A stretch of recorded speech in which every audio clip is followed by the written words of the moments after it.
नमस्कार, मैं हूं कुमार अनिल। महात्मा गांधी की आत्मकथा सत्य के साथ मेरे प्रयोग, इसकी 94वीं कड़ी लेके मैं उपस्थित हूं। आज हम लोग बात करेंगे कि कोई किसी को श्रेष्ठ बनना है तो क्या किसी की कृपा की जरूरत है या कि इसके लिए उसको खुद प्रयास करना पड़ेगा। गांधी जी मानते थे कि नहीं, कोई कृपा की जरूरत नहीं है, इसके लिए उसको खुद प्रयास करना पड़ेगा और इसमें शास्त्र मदद नहीं कर सकते। और दूसरी बात हम करेंगे कि बच्चों को नहीं मारना चाहिए। ये गार्जियन भी बोलेंगे, ये बहुत सारे शिक्षक भी बोलेंगे कि बच्चों को नहीं मारना चाहिए, लेकिन क्यों नहीं मारना चाहिए, इस पर गांधी जी एकदम से अलग राय रखते हैं। वो हमारे भी काम की बात है। गांधी जी बताते हैं कि बच्चे ने कोई गलती की और आप मार रहे हैं, तो वो बच्चे की गलती तो अपनी जगह है, लेकिन आप जो मार रहे हैं आप में भी कुछ गलती है, आप क्यों मार रहे हैं। यहाँ वो खुद की तरफ वो दिखा देते हैं आपकी गलती, मारने वाले की गलती, वो ज्यादा बड़ा दोष है। वो दिखा देते हैं कि उसके भीतर क्या दोष छिपा है, गार्जियन में, शिक्षक में क्या दोष है, वो सामने कर देते हैं। और उस दोष को नियंत्रित करने के लिए आप बच्चे को मत मारिए। तो फिर आइए हम बात शुरू करते हैं कि टॉल्स्टॉय आश्रम में गांधी जी थे, वहां पर बच्चों के लिए उन्होंने स्कूल खोला था। पिछली कड़ी में हम लोगों ने देखा कि कैसे वो तमिल पढ़ा रहे थे, बच्चों को उर्दू पढ़ा रहे थे। आज हम देखेंगे कि वो आत्मा का विकास कैसे करते हैं। शरीर का विकास अलग चीज है, बुद्धि का विकास अलग चीज है, लेकिन आत्मा का विकास बिल्कुल भिन्न चीज है। शरीर के विकास के लिए शारीरिक कसरत की जरूरत होती है, बुद्धि के विकास के लिए बौद्धिक कसरत की जरूरत होती है, लेकिन जो आत्मा का विकास है, ये इसके लिए आत्मिक विकास का प्रयास करना पड़ता है। वो कैसे गांधी जी ने किया, तो वो लिखते हैं कि इसके लिए उन्होंने शुरुआत में ये कोशिश की कि बच्चों को जो है वो भजन गवाया जाए और कुछ शास्त्रों की बात, नीति की बात जो है वो पुस्तकों से पढ़ के सुनाई जाए। तो ये वो दो काम उन्होंने किया, लेकिन फिर उन्हें महसूस हुआ कि शास्त्र जो है वो मदद नहीं कर सकते हैं। बड़ी बड़ी बातें वो पुस्तकों में लिखी हुई हैं, ग्रंथों में लिखी हुई हैं, और वो पढ़ के सुनाने से काम नहीं चलेगा। यहाँ पर गांधी जी को समझ में आया कि नहीं, ये तो, और हम देखें कि ऐसे भी ग्रंथ और शास्त्र पढ़ के कोई तो तीर्थंकर बने नहीं। भगवान महावीर हो, बुद्ध हो, कोई भी हो, तो वो तो शास्त्र से वो बुद्ध नहीं बने हैं, शास्त्र से कोई तीर्थंकर नहीं बनता है। तो वो खुद वो रास्ता उन्होंने खोजा, खुद अपना रास्ता तैयार किया, खुद अपनी आत्मा का विकास किया। तो इसके जरिए तो ये कैसे किया जाए, तो इसमें शास्त्र तो मदद नहीं करते हैं। तो गांधी जी ने समझा कि तब क्या किया जाए। तो इसके बाद जो वो करते हैं कि वो कहते हैं कि जैसे आत्मा का विकास का मतलब क्या है, वो कहते हैं कि आत्मा का विकास का मतलब है कि आपका आचरण श्रेष्ठ हो, आचरण आपका अच्छा हो। और आचरण श्रेष्ठ करने के लिए वो ये सब कुछ शिक्षक पर निर्भर करता है। शिक्षक के भाषण देने से, पुस्तक पढ़ के दिखाने से, रटा देने से वो आत्मा का विकास नहीं होता है और न अच्छे आचरण का निर्माण होता है बच्चों में। बच्चे जो है वो शिक्षक को देखते हैं। अगर कोई बच्चा वो देखेगा कि उसका शिक्षक झूठ बोल रहा है और तब उसको शिक्षक कहे कि झूठ बोलना ठीक नहीं है, पाप है ये, तो बच्चे पर क्या असर पड़ेगा। तो वो शिक्षक को पहले झूठ बोलना बंद करना पड़ेगा। इसी तरह से मान लीजिए कि कोई शिक्षक है, वो खुद डरपोक है और वो वीरता की कविता सुनाए, तो उस कविता का क्या असर पड़ेगा? कुछ असर नहीं पड़ेगा, क्योंकि बच्चे जानते हैं कि ये कितना डरपोक है। तो ये जो है अंग्रेजों के खिलाफ लड़ नहीं सकते, इनको अंग्रेजों से लड़ने में डर लगता है। ये आज़ादी के लिए, बराबरी के लिए, स्वतंत्रता के लिए नहीं लड़ सकते हैं, तो ये खुद डरते हैं, जेल जाने से डरते हैं, और बच्चों को वीरता की कहानी सुना रहे हैं, तो कोई असर नहीं पड़ेगा। इसी तरह से मान लीजिए कि कोई व्यभिचारी हो, गलत आचरण करता हो, और वो अगर अच्छे आचरण की शिक्षा देगा तो संयम की बात करेगा कि इंद्रियों का कैसे संयम करना चाहिए, तो उसका क्या असर पड़ेगा? कोई असर नहीं पड़ेगा। तो सबसे पहले है कि शिक्षक को खुद इन चीज़ों का अपने भीतर प्रयास करना पड़ेगा। शिक्षक को अपनी आत्मा का खुद पहले विकास करना पड़ेगा। अगर वो ऐसा कर पाया तब तो वो लंका में बैठ के भी अपनी शिक्षा दे सकता है।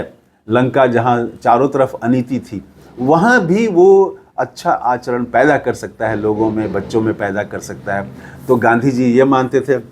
उसके बाद एक यहाँ पर एक प्रसंग आता है कि गांधी जी वहाँ बच्चे जो थे उसमें एक बच्चा बहुत वो एकदम से वो हमेशा तांडव मचाता रहता था, बड़ा ही उच्छृंखल था वो, और वो दूसरों को बहुत परेशान करता था, शोरगुल, मारपीट, हंगामा वो किया करता था।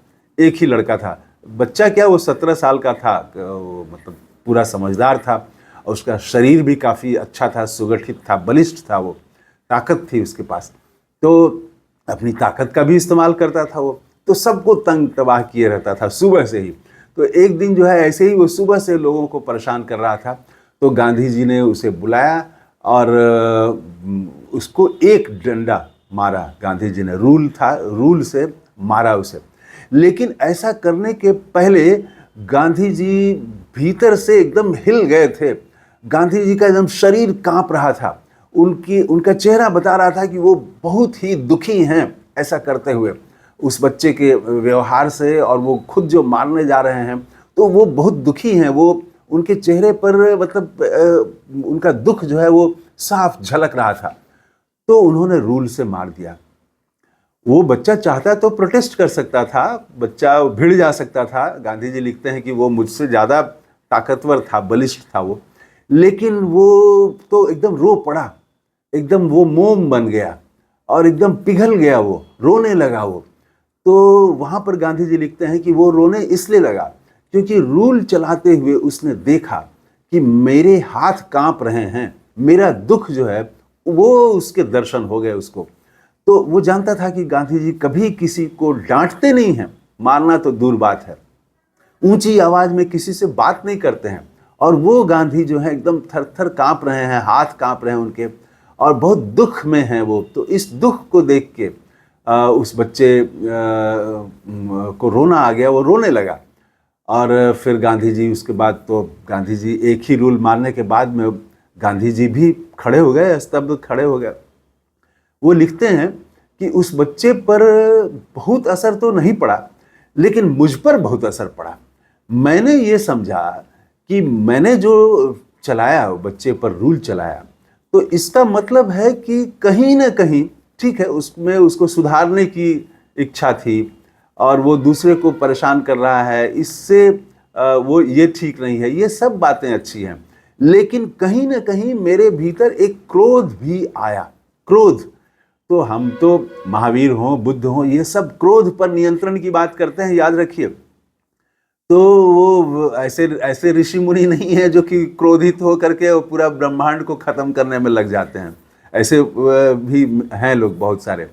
तो गांधी जी सोचते हैं कि कहीं ना कहीं क्रोध का पुट, क्रोध का तत्व वो था, और वही वो रूल चलाने में वो सामने आ गया, उजागर हो गया। तो अगर शिक्षक के लिए वो कहते हैं कि वो शिक्षक को श्रेष्ठ बनना पड़ेगा। सबसे पहले तो अगर आप बच्चों की आत्मा का विकास करना है अगर, तो शिक्षक को, अभिभावक को, माता पिता को श्रेष्ठ बनना पड़ेगा। अगर माता पिता झूठ बोलते हैं, पड़ोसी के साथ झगड़ा करते हैं, पड़ोसी से नफरत करते हैं, दूसरे धर्म वालों से नफरत करते हैं, और वो अगर कहेंगे कि प्रेम करो, सबसे प्रेम करो, वसुधैव कुटुंबकम कहेंगे, और हिंदू होने का वो बताएंगे कि हिंदू कितना विशाल और विराट है, तो इसका कोई असर नहीं पड़ेगा, वो भी नफरत ही सीखेगा। सोशल मीडिया में हम देखते हैं कि कितना लोग नफरत फैला रहे हैं लोग। अगर उनके बच्चे देखें, उनके घर के बच्चे देखें, तो वो क्या असर पड़ेगा, वो बच्चा भी वही करेगा। इसीलिए आज छोटी छोटी बात पर नफरत, असहिष्णुता ये बढ़ रही है। अब एक तो व्यंग्यकार हैं, कॉमेडी, तो वो कॉमेडी उन्होंने किया, एक नेता पर कुछ टिप्पणी की, तो कॉमेडियन को तो माना जाता है कि ये एक विधा है और इसका सम्मान किया जाता है, लेकिन उसके दफ्तर में जाके लोगों ने हंगामा कर दिया, तोड़फोड़ कर दिया। तो ये जो तोड़फोड़ करने वाले लोग हैं, कल ये अगर कहेंगे कि देश को मजबूत करना है, सहिष्णुता की बात करेंगे, तो कौन बच्चा विश्वास करेगा, कौन चलेगा? उनका आचरण ही वो असली शिक्षक है। तो गांधी जी लिखते हैं कि मेरे शिष्य ही मेरे शिक्षक बन गए। बच्चों को मैं आचरण के विकास के लिए मैंने खुद के आचरण पर ज्यादा ध्यान देना शुरू किया, और यही वो दूसरे शिक्षकों को भी कहते हैं। तो अगर अपने बच्चे को श्रेष्ठ बनाना है तो पहले खुद श्रेष्ठ बनिए। नमोकार मंत्र क्या है? महावीर जैन धर्म में नमोकार मंत्र है। तो नमोकार मंत्र जो है वो उसमें गुणों की पूजा की गई है, वो ऐसा किसी व्यक्ति की नहीं। और जैन हो जाने से ही कोई महावीर को मानने वाला भी नहीं हो जाता। मैंने देखा है बहुत सारे लोगों को जो नफरत से भरे हुए हैं, तो वो नफरत जो है ये पहले उनको त्यागना पड़ेगा। तो ये नफरत जब वो त्यागेंगे और सबके लिए प्रेम हो, तब जब वो प्रेम की बात करेंगे, सबके लिए मैत्री की बात हो, सबके लिए, ऐसा नहीं कि मुसलमान से घृणा करें और कहें कि मैत्री होना चाहिए, तो ये मैत्री नहीं हो सकती है। सबके लिए मैत्री, पूरे विश्व से मैत्री की बात जब आप करेंगे और तब आप मैत्री पर बोलेंगे तो उसका असर पड़ेगा। तो दूसरे को श्रेष्ठ बनाना है, अगर अपने बच्चे को श्रेष्ठ बनाना है तो अभिभावक को खुद पहले श्रेष्ठ बनना पड़ेगा, खुद अपनी आत्मा का विकास करना पड़ेगा। अपनी आत्मा के विकास से ही कोई श्रेष्ठ बन सकता है, किसी की कृपा से श्रेष्ठ नहीं बन सकता है। इसके लिए खुद का प्रयास करना पड़ेगा, वो आत्मिक प्रयास करना पड़ेगा।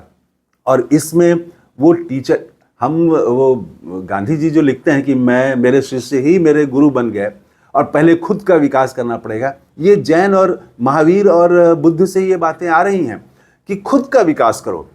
अपदीपो भव, अपनी आत्मा का, हर आदमी में ऐसे गुण हैं कि वो तीर्थंकर हो सकता है, वो सिद्ध हो सकता है, वो साधु हो सकता है, वो आचार्य हो सकता है। तो अपने भीतर जो गुण हैं, आत्मा का जो गुण है उसका विकास करें, आप अच्छे गुणों का विकास करें, आत्मा का विकास करें। तो इसके जरिए आप दूसरे नागरिक को, दूसरे बच्चों को भी श्रेष्ठ बना सकते हैं। इस वीडियो में इतना ही। थैंक यू, धन्यवाद, जय हिंद।